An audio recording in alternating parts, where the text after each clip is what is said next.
I think it's rather entertaining to listen to the Fox talking heads discussing the nuclear Iran deal and the United Nations side deal. You know why I think it's rather entertaining? Because there's nothing anyone can do about the deal. Mm-hmm. Barack Hussein Obama has the veto power, and there aren't sufficient senators that are going to not support Obama's deal with Iran. You really have to wonder how insane people are when they negotiate with a country whose president and whose leader, the Ayatollah Khomeini, chant death to America.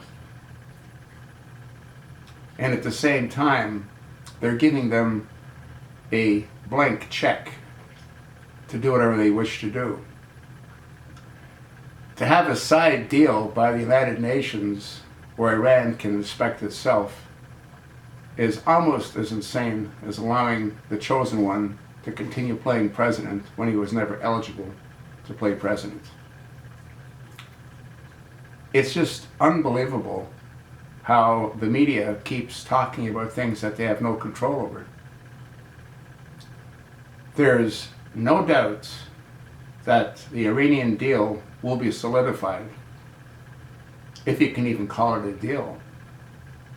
It'll go down in history as one of the most asinine things this administration's ever done, alongside Obamacare and a host of other idiotic policies that they put in place. There's no stopping the devastation and the destruction that the chosen one will put upon the American people's backs. None. He won't be happy until America no longer exists. He won't be happy until women are walking around in burqas in Washington, D.C. Why? Because he's a radical, extremist, Islamic, Sunni, homosexual, Arab, Muslim. That's why. The whole thing is just a show. These presidential candidates, it's just a show. Obama's sitting playing golf, laughing his ass off because he knows what he's going to do. And so do most Americans that are awake. The problem is there's not enough Americans that are awake. And even if there were, what can they do? Who are you going to go to? You're going to go to the Attorney General, Loretta Lynch, and complain about Barack Obama being a usurper? You're going to go to the CIA Director, John Brennan? You're going to go to Jeb Johnson? And what do you think is going to get accomplished with that? The only one that can arrest a sitting president is the Sergeant at Arms. And he can only do that if he's ordered to do so by Congress. Do you think that the Speaker, John Boehner, who's given Obama everything and anything that he wants, will as much as raise a finger in that direction? Do you think that pillow face Mitch McConnell, who leads the Senate, will do anything other than to abide by the wishes of the chosen one? If you do, you're delusional. You're absolutely delusional.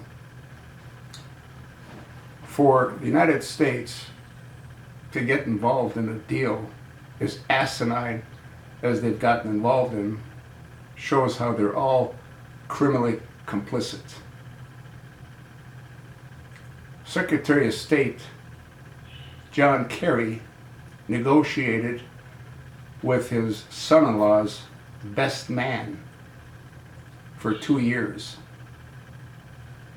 What more do you need to know? The thing is an absolute joke. Sadly, it's not a funny joke. You'd have to be out of your mind to negotiate a deal with these kind of terms. But then all the players involved in the negotiations are out of their minds. Obama is, as I've stated countless times, a Sunni Muslim Arab. Be interesting to see what kind of inbreeding he has. The and the ahs when he talks without a teleprompter, I believe are as a result of the injuries that he received to the side of his head. Go Google Obama's head scars. Take away his teleprompter, you got a complete moron. He was perfect for the role that he was chosen to play. He is the epitome of the Manchurian candidate. He is evil personified. That's sort of what I think. Let me know what you think.